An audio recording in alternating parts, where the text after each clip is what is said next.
আমরা আজ electron transport system এটা নিয়ে আলোচনা করছি। Electron transport system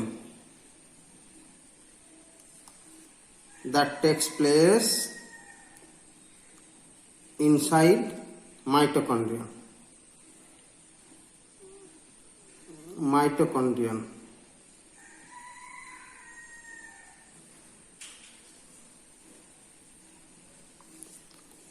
Energy from biological oxidation process, বিভিন্ন যে ম্যাক্রোমলিকুলগুলো বিশেষ করে রেসপিরেটরি সাবস্টেন্স হিসাবে গ্লুকোজের ভাঙন হলে যে এনার্জি তৈরি হয় অক্সিডেশন রিয়াকশন থেকে, সেইখান এই এনার্জিটাকে ব্যবহার করে এটিপি জেনারেশন প্রসেস, এটা হচ্ছে ইলেকট্রন ট্রান্সপোর্ট সিস্টেমের মূল বক্তব্য। ঠিক আছে, তাহলে electrons generated from biochemical reactions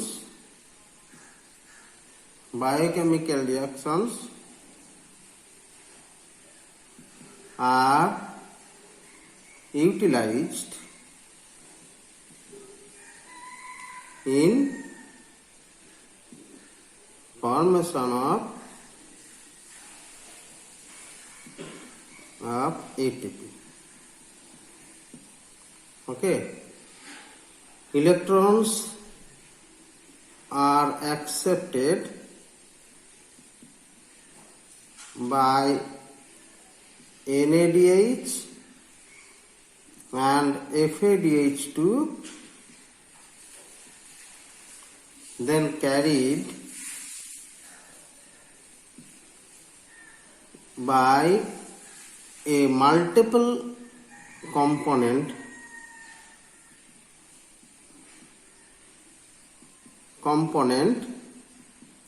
present in inner mitochondrial membrane.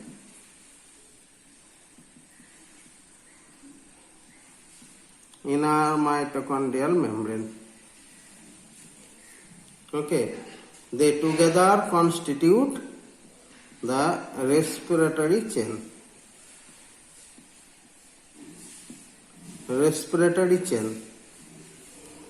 Electrons are carried, electrons বাহিত হওয়ার পর তারপরে এই রেসপিরেটরি চেনের মাধ্যমে, অর্থাৎ ইলেকট্রন এখানে এলো এবং রেসপিরেটরি চেনের মাধ্যমে সেই ইলেকট্রন প্রবাহিত হলো, অবশেষে এডিপি থেকে এটিপি জেনারেশন হলো।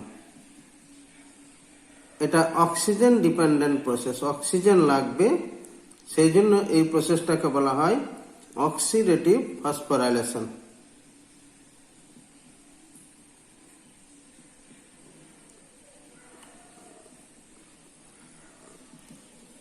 অন্য দুই জায়গাতেও এটিপি তৈরি হয়। অক্সিডেটিভ ফসফোরাইলেশন মেন সোর্স, এছাড়াও যেটা হয় সেটা হচ্ছে সাবস্ট্রেট লেভেল ফসফোরাইলেশন এবং ফটোফসফোরাইলেশন। তো এই মাইটোকন্ড্রিয়ার ইনার মেমব্রেনে এই যে কমপ্লেক্সগুলো যেটা ইলেকট্রন ট্রান্সপোর্ট করে, সেই কমপ্লেক্সগুলো সংখ্যা কয়টি, তাদের রূপ কি, দেখতে কেমন, কি কম্পোনেন্ট, সেগুলো বিস্তারিতভাবে জানা গেছে। তাতে দেখা গেছে তিনখানা কম্পোনেন্ট যেটা মাইটোকন্ড্রিয়াল ইনার মেমব্রেনের সঙ্গে সরাসরি যুক্ত থাকে। একটা কম্পোনেন্ট একটু আলাদা করে থাকে, সেপারেটেড থাকে, মেমব্রেনের সঙ্গে টাচ থাকে কিন্তু সেপারেটেড থাকে। এই কম্পোনেন্টগুলো মেমব্রেনে এমনভাবে থাকে যাতে ইলেকট্রন পরিবহনে কোনো অসুবিধা না হয়। This is membrane.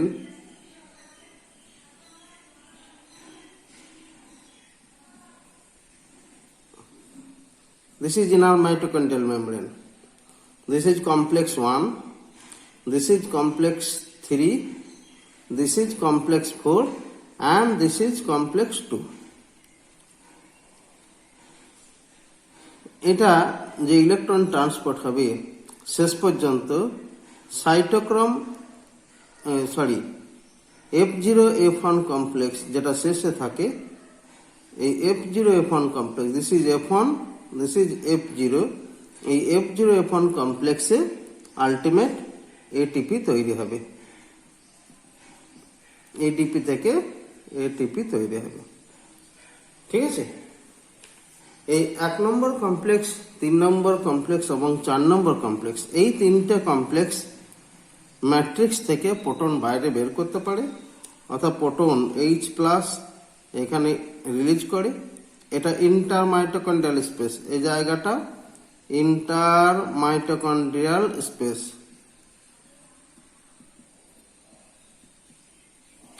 এও দুটো প্রোটন বের করতে পারে, দুটো চারটে, টোটাল 4টে। এও 4খানা H+ প্রোটন বার করে, আর এটা 2খানা প্রোটন অর্থাৎ 2H+ বাইরে বের করতে পারে। এর কোনো প্রোটন ট্রান্সলোকেটিং পাওয়ার নেই। তো 1 নম্বর কমপ্লেক্স যেটা ফার্স্ট কমপ্লেক্স, যেটা 1 কমপ্লেক্স 1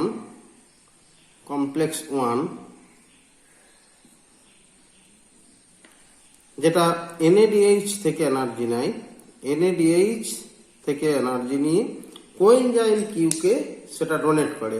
এখানে কোএনজাইম কিউ, এই কোএনজাইম কিউ কে ইলেকট্রনটা দেয়। কমপ্লেক্স 2 ও কোএনজাইম কিউ কে ইলেকট্রন দেয়। কোএনজাইম কিউ থেকে ইলেকট্রন 3 নম্বরে আসে, এখান থেকে সাইটোক্রোমের সাহায্যে 4 নম্বর ইলেকট্রন আসে, এবং এইখানে ইলেকট্রন থেমে যায়, আর ইলেকট্রন যায় না, অগ্রগমন বন্ধ হয়। তাহলে কমপ্লেক্স 1 এর নাম হচ্ছে NADH থেকে ইলেকট্রন দিচ্ছে, কোএনজাইম কিউ নিচ্ছে, সেই জন্য এটাকে বলা হয় NADH COQ বা কোএনজাইম কিউ অক্সিডো রিডাকটেজ। এর প্রায় জানা গেছে 42 থেকে 46টা 46 এর মতো সর্বোচ্চ সাব ইউনিট আছে, এবং এটা একটা FMN সেন্টার আছে, FMN সেন্টার আছে একটা, FMN সেন্টার যে ইলেকট্রন নিতে পারে, ইলেকট্রন অ্যাকসেপ্টার। আর 9টা FES সেন্টার আছে, 9 FES সেন্টার।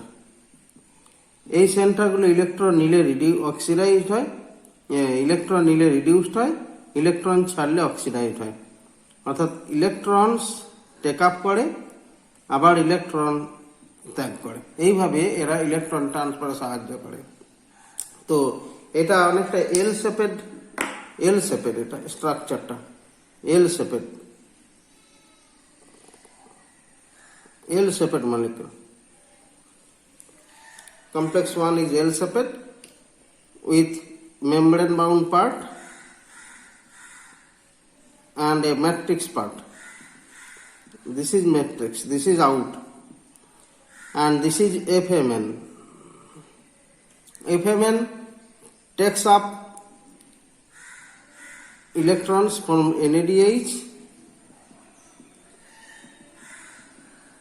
তারপরে সেটা FES সেন্টারে যায়, FES সেন্টার, তারপর FES সেন্টার থেকে ইলেকট্রনটা কোএনজাইম কিউ দেয়।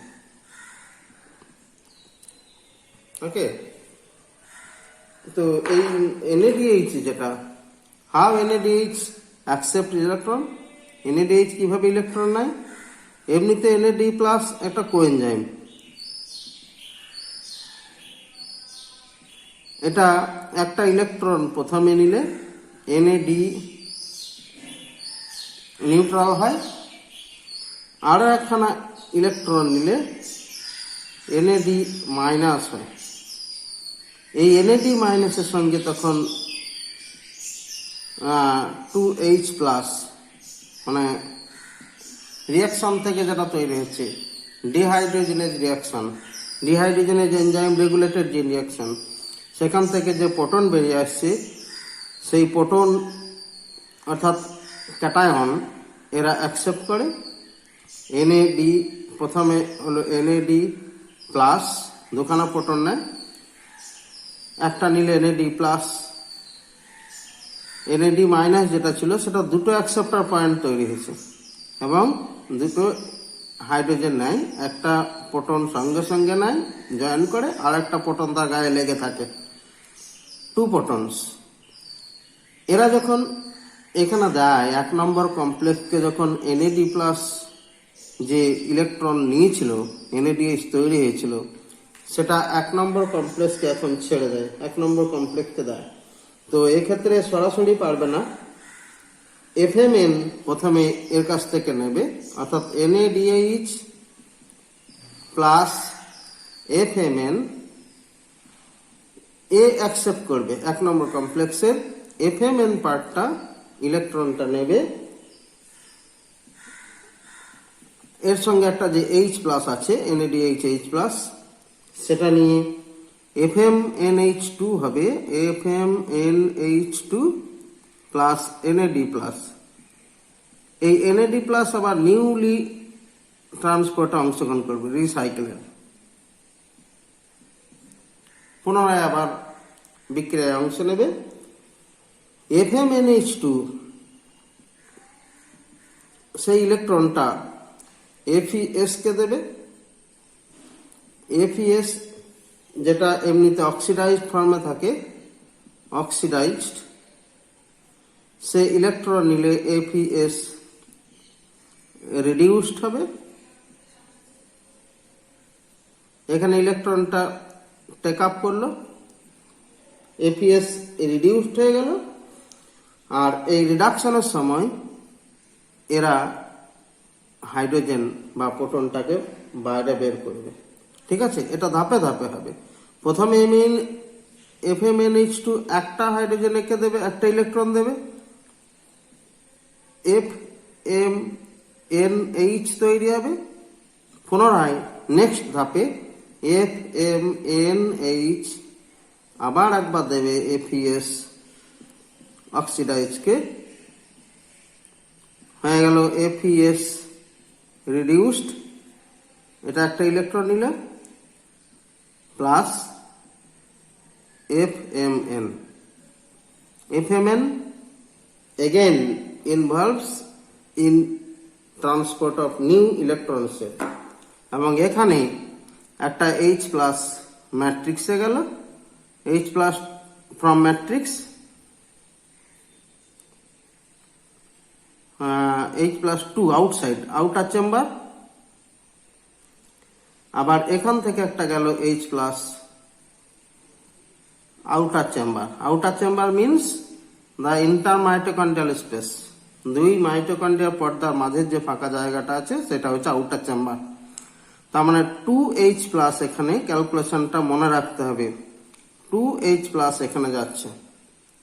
এখন এই ইলেকট্রনটা FeS থেকে যে দুটো ইলেকট্রন পাওয়া গেল, FeS এর ইলেকট্রনটা, সেই FeS এর ইলেকট্রনটা, FeS এর এখন ইলেকট্রন 2e মাইনাস আছে, এটা কোএনজাইম কিউ কে দেবে, অর্থাৎ কুইনন, যেটা এটা একটা বেঞ্জো কুইনন, কোএনজাইম কিউ একটা বেঞ্জো কুইনন, সে QH2 হবে।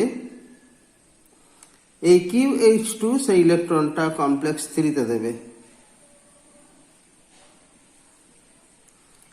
যখন QH2 কমপ্লেক্স 3 কে দিচ্ছে, তখন এ আবার অক্সিডাইজ হবে, কিউ হয়ে যাবে, অর্থাৎ H2টাকে রিলিজ করবে, এই H2টা আবার আউটার চেম্বারে যাবে। তার মানে complex 1, that means complex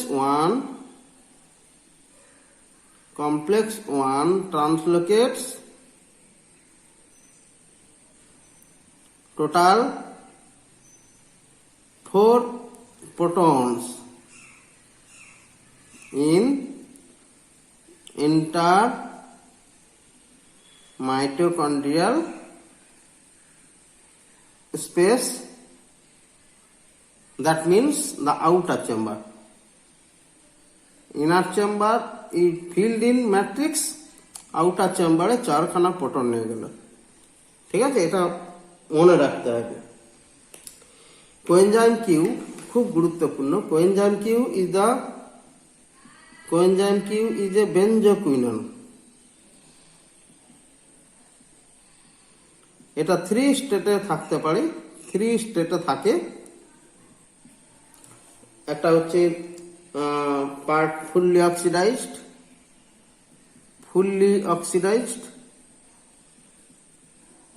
partly oxidised আর ফুললি রিডিউসড।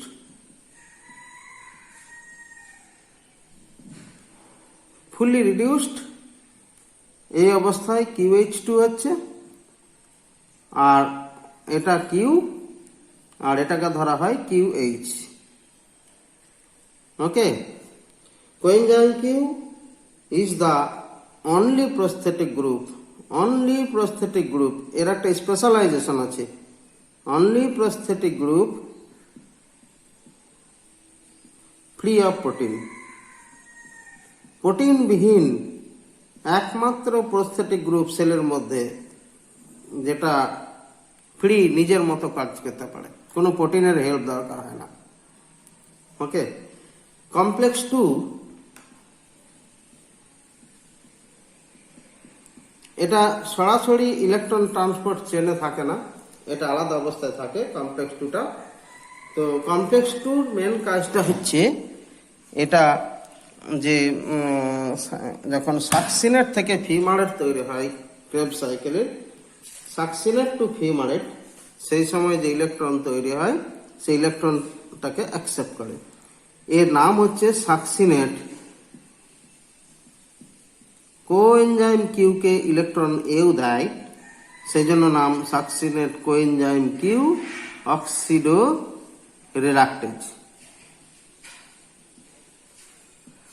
এটাও মোটামুটি অনেকগুলো সাব ইউনিট দিয়ে তৈরি, এবং এই মাল্টি সাব ইউনিট স্ট্রাকচারের মধ্যে তার গুরুত্বপূর্ণ হচ্ছে FAD। আগেরটা যেমন FMN ছিল, এটা গুরুত্বপূর্ণ সাব ইউনিট হচ্ছে FAD। তাহলে সাব ইউনিটগুলো টোটাল মোটামুটি 5 সাব ইউনিটস এখন যা জানা গেছে। তার মধ্যে একটা হবে FAD, যেটা কোএনজাইম, এবং 3 FES centre. FES centre electron নেওয়া এবং ইলেকট্রন ছাড়া এটাতে গুরুত্বপূর্ণ ভূমিকা নেয়। তাহলে এটা এনজাইম লিঙ্কড, এই কমপ্লেক্সটা হচ্ছে এনজাইম লিঙ্কড।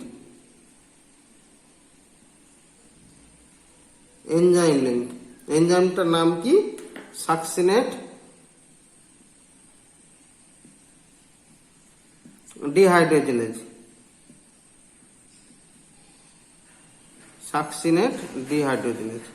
এটা কি ক্যাটালাইজ করে? ক্যাটালাইজেস সাকসিনেট টু ফিউমারেট। সাকসিনেট থেকে যে ফিউমারেট তৈরি হয়, এই রিয়াকশনটা দেখার দায়িত্ব এনজাইমটা। তাহলে সাকসিনেট ডিহাইড্রোজেনেজ যে ইলেকট্রন তৈরি করে সেটা FADH টেক আপ করে, FADH2 হয়। প্রথমে একটা ইলেকট্রন নিয়ে FADH হয়, তারপর আবার একটা ইলেকট্রন নিলে FADH2 হয়। ওকে, তাহলে এখানে যে কমপ্লেক্স 2টা, এটা সরাসরি কোনো ইলেকট্রন ট্রান্সপোর্ট পাওয়ারটা নেই। Complex 2 does not translocate electron. তাহলে কমপ্লেক্স 2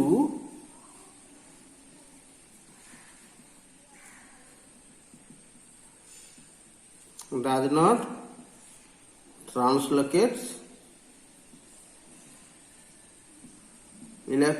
proton to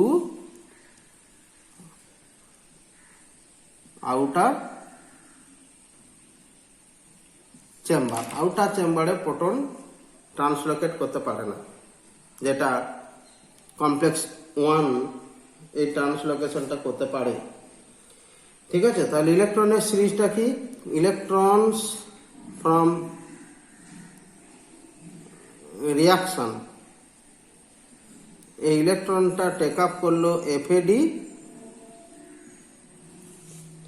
এই FAD থেকে আয়রন সালফার সেন্টার এলো FES, এটা অক্সিডাইজড কন্ডিশন, সেখান থেকে এলো এফিএস রিডিউসড কন্ডিশন, এবং এটা চলতে থাকবে চেন।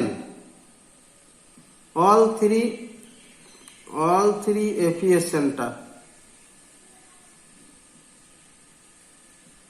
সব সেন্টারগুলোকে ঘুরে এসে শেষ পর্যন্ত তোমার কোএনজাইম কিউ কে ইলেকট্রনটা দেবে। কোএনজাইম কিউ, এটা হচ্ছে process, electron pass.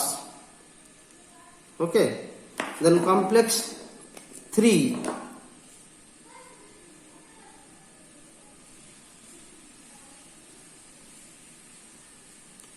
this passes electron from coenzyme Q to cytochrome C, সেই জন্য এর নাম হবে কোএনজাইম কিউ সাইটোক্রোম সি অক্সিডো রেডাক্টেজ। প্রথমে ইলেকট্রন নেবে, ইলেকট্রন ছাড়বে, ইলেকট্রন নেবে, এটাকে বলা হয় অক্সিডো রিডাকশন প্রসেস। সেজন্য এগুলো অনেকটা এনজাইম লাইক এই উপাদানগুলো।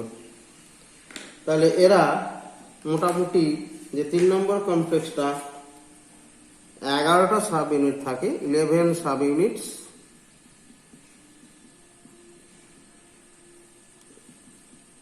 এগারোটা প্রোটিন থাকে, এবং cytochrome two B type cytochrome থাকে, সাইটোক্রোম,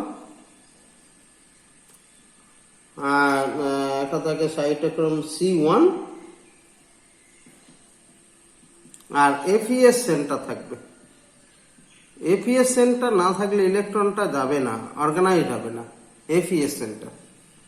তাহলে এখানে কোএনজাইম কিউ যে ইলেকট্রনটা পেয়েছে, সেই ইলেকট্রনটা এই মুহূর্তে সাইটোক্রোমকে দেবে, সাইটোক্রোম সি সেই ইলেকট্রনকে 4 নম্বর কমপ্লেক্সে, 4th কমপ্লেক্সে ট্রান্সফার করে। ওকে, তাহলে এখানে কোএনজাইম কিউ থেকে যখন ইলেকট্রন নেবে তখন তার সিরিজটা কি হবে, ইলেকট্রন ফ্রম কোএনজাইম কিউ, সেটা নিল, ইলেকট্রন কোএনজাইম কিউ থেকে এলো এফিএস সেন্টারে, এফিএস সেন্টার, এফিএস অক্সিডাইজড, সেখান থেকে গেল এফিএস রিডিউসড, এখানে ইলেকট্রনটা টেক আপ করলো। ঠিক আছে, একটা ইলেকট্রনের জন্য একবার করে প্রসেসটা হবে, রিয়াকশন প্রসেসটা। এফিএস থেকে এরপর পরবর্তী যে ধাপে অর্থাৎ সাইটোক্রোম বি তে যায়, সাইটোক্রোম বি পরপর দুটো সাইটোক্রোম বি আছে, সাইটোক্রোম বি তে যায়, তারপরে সাইটোক্রোম C1, এটা কমপ্লেক্সের সরাসরি উপাদান। এরপরে এই কমপ্লেক্সের সঙ্গে সরাসরি নয়, অর্থাৎ সাইটোক্রোম সি তাকে ডোনেট করে। এই সাইটোক্রোম সি কে ডোনেট করার সময় এটা 2খানা প্রোটন, 2 প্রোটন আউটার চেম্বারে ট্রান্সলোকেট করে, 2টো প্রোটন আউটার চেম্বারে ট্রান্সলোকেশন করে। ঠিক আছে, এই সাইটোক্রোম সম্বন্ধে একটু জেনে রাখা ভালো।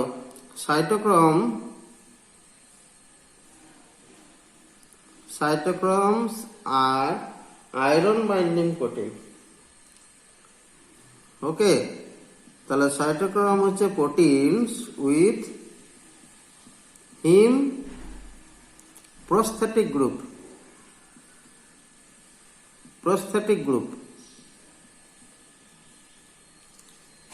ঠিক আছে। এরা অবজর্বস লাইট অফ সার্টেন ওয়েভলেন্থ, একটা নির্দিষ্ট তরঙ্গ দৈর্ঘ্যের আলোক শোষণ করে, সেই জন্য এরা কালার হয়, আর তার জন্য তাদের নাম হয়েছে cytochrome. Cyto means cytological, Chrome means colour. ঠিক আছে, ইলেকট্রন ট্রান্সপোর্ট অনেকগুলো সাইটোক্রোম আছে, অনেক টাইপের, বিভিন্ন জায়গায়, শুধু ইলেকট্রন ট্রান্সপোর্ট চেন নয়, বিভিন্ন জায়গায় সাইটোক্রোম সি ব্যবহার হয়। তার মধ্যে ইলেকট্রন ট্রান্সপোর্ট চেনে 3 টাইপ সাইটোক্রোম আছে। সাইটোক্রোম এ, সাইটোক্রোম এ টাইপ, সাইটোক্রোম A3, এটাকে বলা হয় এ টাইপ। সাইটোক্রোম B1 কেউ বলেন বিটি, এবং সাইটোক্রোম B2 কেউ বলে বিকে, যাকে বলা হয় বি টাইপ। আর সাইটোক্রোম C1, সাইটোক্রোম সি, এটাকে বলা হয় সি টাইপ সাইটোক্রোম।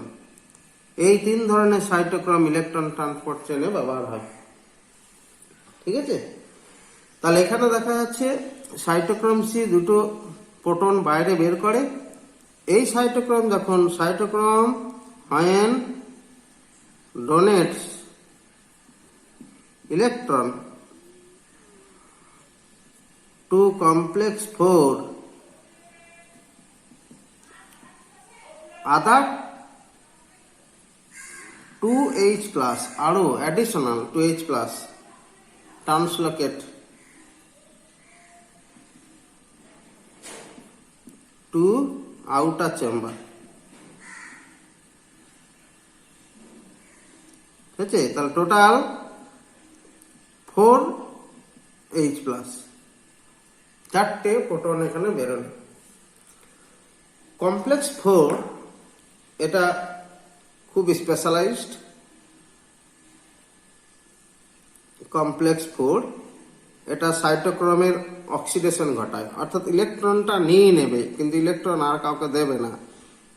এটা সাইটোক্রোমের অক্সিডেশন ঘটায়, সেজন্য এটাকে বলা হয় সাইটোক্রোম অক্সিডেজ। এই সাইটোক্রোম অক্সিডেজ খুব ভাইটাল। ঠিক আছে, এরা ইলেকট্রন মানে এখানে থামিয়ে দেয়, মলিকুলার অক্সিজেনকে সে ইলেকট্রনটা দেয়। এর প্রায় 13 সাব ইউনিটস আছে, 13 সাব ইউনিটস। তার মধ্যে কিছু প্রস্থেটিক গ্রুপ থাকে। এই প্রস্থেটিক গ্রুপ হচ্ছে সব থেকে গুরুত্বপূর্ণ সাইটোক্রোম এ, সাইটোক্রোম A3, এই দুটো, এবং দুটো কপার সেন্টার CuA, CuB, এই কপার সেন্টার। এরা একদম চেন সিস্টেমে থাকে, লিনিয়ার সিস্টেমে। তো এই কমপ্লেক্সটা, এই ইলেকট্রনটা সাইটোক্রোম সি থেকে ইলেকট্রনটা নিচ্ছে, ইলেকট্রন এটা দিচ্ছে, কমপ্লেক্স 4 সেটা নিচ্ছে,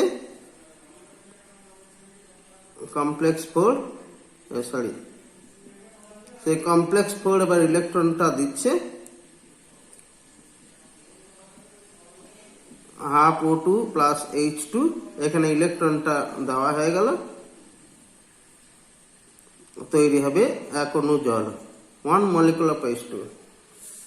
Every 2 protons constitute 1 H2O molecule। ঠিক আছে, প্রতি জোড়া ইলেকট্রনের জন্য এরকম জল তৈরি হয়ে যাবে, যার ফলে ইলেকট্রনটার গতিরোধ হবে আর ইলেকট্রনটা এগোবে না।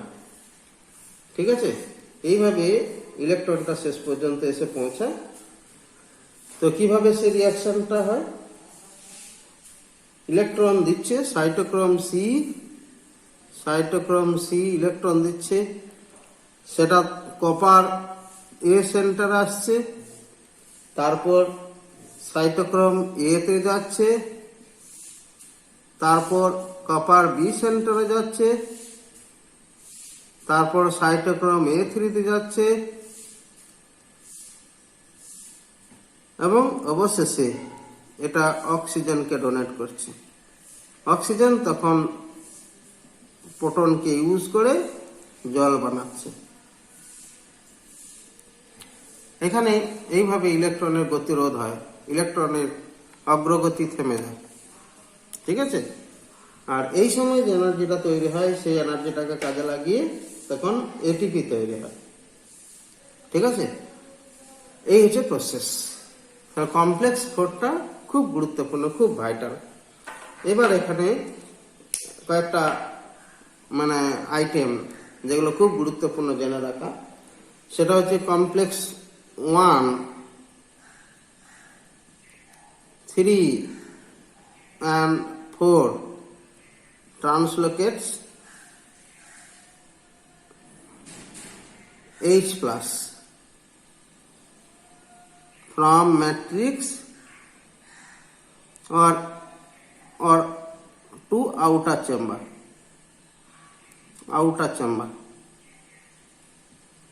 এখানে মনে রাখতে হবে যে কমপ্লেক্স 4 দুখানা হাইড্রোজেন প্রথমে এই ট্রান্সফারের সময় রিলিজ করে এবং আরও দুটো জল তৈরির জন্য কমিয়ে দেয়, অর্থাৎ টোটাল 2H প্লাস আউটার চেম্বারে যায় আর 2H plus reduced from matrix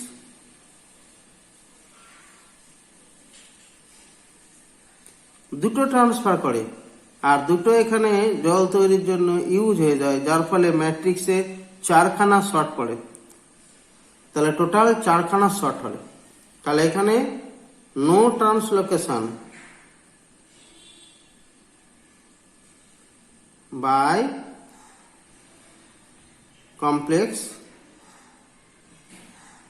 2 কোনো কমপ্লেক্স ট্রান্সফার করে না। তাহলে NADH হলে ইন কেস অফ NADH এখানে complex involved 1, 3 and 4 total proton 2 from A 2 and 4 and 2H plus, total 10H plus to outer chamber. In FADH2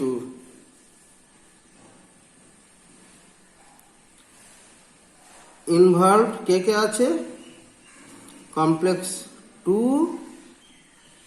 3, 4 এখানে 2 নম্বর no proton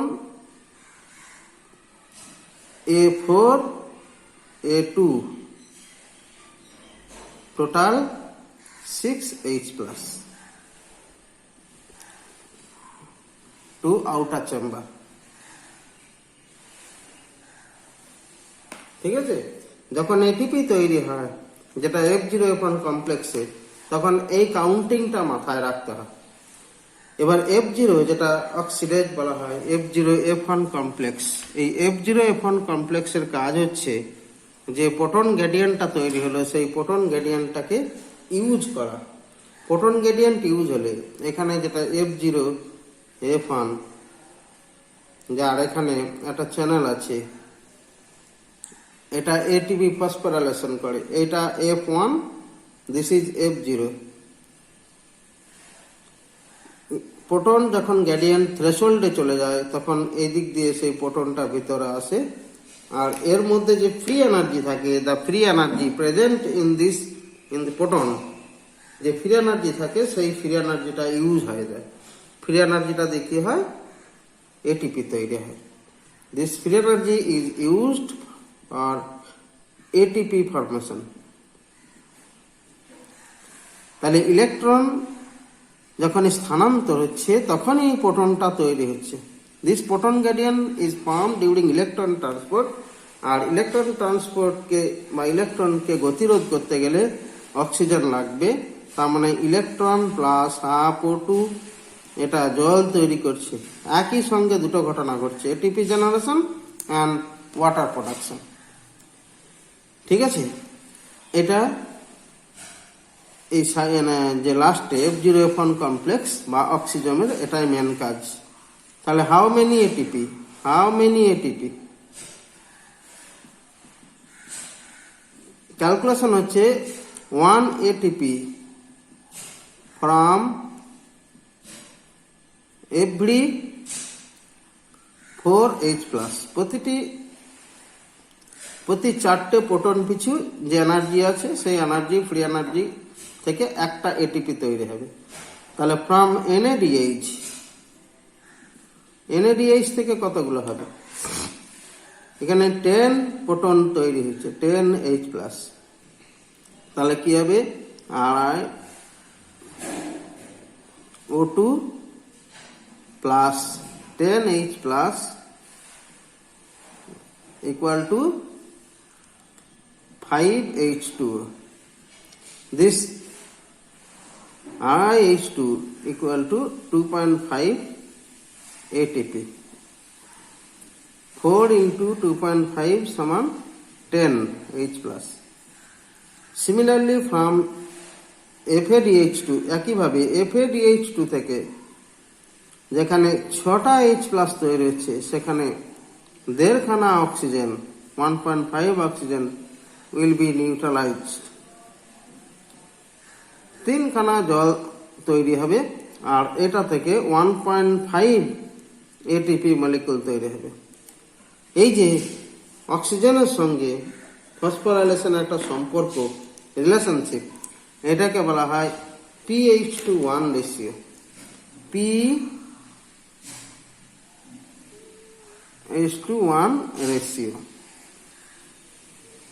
অর্থাৎ যতগুলো অক্সিজেন তৈরি হবে, number of oxygen molecule, number of O2 molecule equal to number of ATP generation, ATP production. যতগুলো oxygen নেওয়া হবে ঠিক ততগুলোই ATP তৈরি হবে। আশা করি এখানটা বোঝা গেছে। তাহলে এখানে ওভারঅল একটা ডায়াগ্রাম,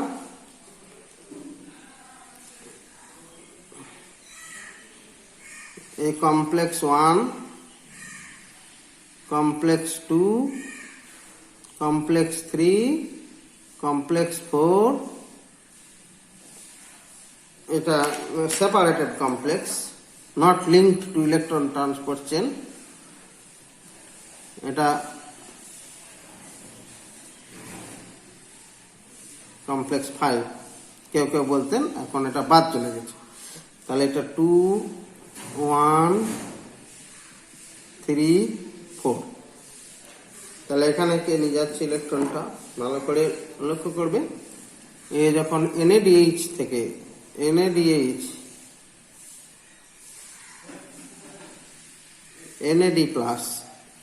আর এখানে যাচ্ছে 4H+, 4টে proton. FADH2 FAD, no proton transfer. In the middle there is COQ, this is mobile carrier। এখানে ইলেকট্রনটা চলে এলো, ইলেকট্রন এখানে গেল, ইলেকট্রন এখানে গেল, এখান থেকে ইলেকট্রনটা এখানে আসছে। এই সময় আবার 4টে প্রোটন বেরোচ্ছে, 4 proton.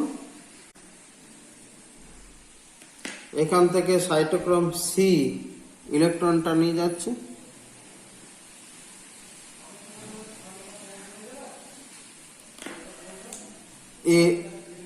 this is vectorial channel, 2+, 2 hydrogen. আর এটা সঙ্গে সঙ্গে ইলেকট্রনটা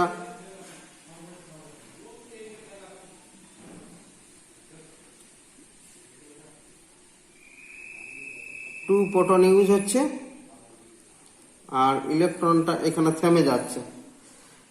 এখানে যে হাইড্রোজেনের কনসেন্ট্রেশন তৈরি হলো গ্রেডিয়েন্টটা, এই গ্রেডিয়েন্টটার জন্য এর চ্যানেলটা খুলে যাবে। চ্যানেলটা খুললে সেই হাইড্রোজেন বা প্রোটনগুলো ভেতরে ঢুকবে। এই যে ফ্রি এনার্জি থাকবে, সেই ফ্রি এনার্জি দিয়ে ATP তৈরি হবে। তার মানে এটা কম্বিনেশন অফ কেমিওসমোটিক কনসেপ্ট যেটাকে বলা হয়। This was proposed by Mitchell 1961. There is ionic gradient,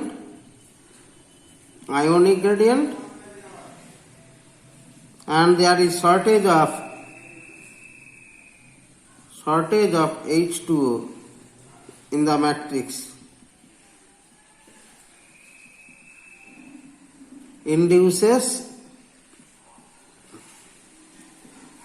H2O formation. This is osmotic. তাহলে H2O যত তৈরি হবে তত এই প্রোটনটা ভিতর দিকে চলে আসবে, এই H প্লাসটা ইউজ হবে এখানে। ঠিক আছে, এটা হচ্ছে generalized process of electron transport system.